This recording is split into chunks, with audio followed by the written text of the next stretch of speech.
Babaguhin na dito daw ng Golden State ang kanilang roster bago matapos mga pre ang trade deadline. Kaya siguro ang Dub Nation fans ay magugulat dito. Itong sitwasyon na to ay magiging mahirap para sa kanila. Ano nga ba ang mga gagawin nila ditong pagbabago? Ito nga sa kanilang team ng Golden State Warriors. Matapos na nga lumayas dito ni Klay Thompson sa kanilang team, mukhang ito naman si Draymond Green ang susunod na mawawala dito sa puna ng Golden State Warriors. Si Stephen Curry na lang ba talaga ang maiiwan dito sa Warriors? Mukhang pabagsak na talaga dito ang kupunan na Stephen Curry. Nag-aalanganin pa nga sila dito sa standing ng Western Conference. Hindi na daw kasi ito yung katulad ng Golden State Warriors. Ano nga ba ang mga gagawin nila dito mga pre? Lalo na naging usapan ito si Draymond Green sa kanilang team. Pero bago muna natin yung pag-uusapan mga pre, dahil grabe itong ginawa ngayon ng former player ng Warriors na si Jordan Poole. Kaya inampas-ampas na nga siya dito sa mukha ng Chicago Bulls, ay nagpatuloy pa rin siya dito na napakaganda niyang laro ni JP. Parang bumabalik yung laro niya noong panahon niya ng Golden State Warriors. During kasi dito mga pre, dito sa laban nila sa Chicago Bulls, kontra na nga dito sa kanilang team na Washington Wizards. Eto na nga mga pre, itong si Jordan Poole under sa 10-minute mark. Hinahanap niya kaagad dito ang kanyang momentum. Dito nga sa kanyang outside shooting. Maganda ang kanyang pagkaka-step back dito sa kanyang 3-point shooter. Kontra na nga dito sa kanyang nagbabantay na si Zach LaVine. At dahil nga dito mga pre, pumasok nga yan. Ito pa ang isa pang malupit mga pre, halos tatlong bantay ang nalito. Dito nga kay Jordan Poole, dahil nga dito sa kanyang ginawa na move na to. Kaya nga ito si Gosh Giddey mga pre, great defender nga din ito. Ay wala nga ditong nagawa sa ginawang move dito ni Jordan Poole, easy layup. Dito naman mga pre sa second quarter sa under 5-minute mark. Ay grabe yung pagkakampas dito ni Nikola Vucevic. Ay talagang bumaon dito yung mukha ni Jordan Poole. Dito nga sa ilalim ng braso ni Nikola Vucevic. Kung papanoorin natin itong replay na ito mga pre,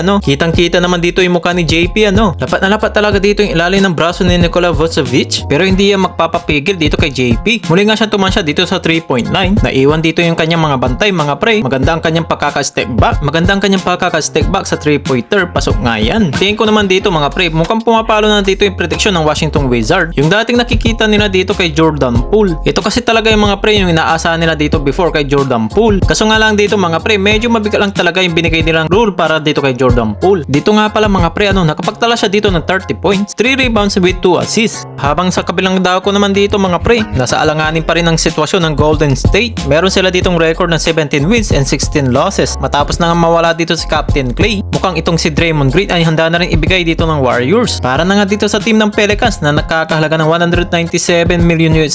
Kapalit naman dito ang kanilang player na superstar. Kinakailangan daw itong gawin ng Warriors para lang maisalba dito ang kanilang team. Dahil wala na nga sila dito sa kanilang consistency ng kanilang mga panalo. Tila na nga ba tinatambakan sila dito ng malala. Pero hindi natuwa dito si Draymond Green, lalo na sila ang nagpaangat sa team ng Warriors. Hindi pa daw dito tapos sa pagpaparinig si Draymond Green dito sa Golden State dahil ginagawa naman nila ang lahat para manalo. Tapos ito pa ang kanyang mababalitaan mga pre. Parang nawawala na nga siya dito ng gana para maglaro dito sa Warriors. Dahil hindi nga niya alam kung hanggang kailan na nga siya dito sa kupunan na ito. Kitang-kita na nga na nawawala ng gana dito sa Draymond sa sitwasyon nila dahil kinakailangan pa nilang hintayin gumawa si Stephen Curry. At wala na nga sila dito mga pre na ibang maasahan.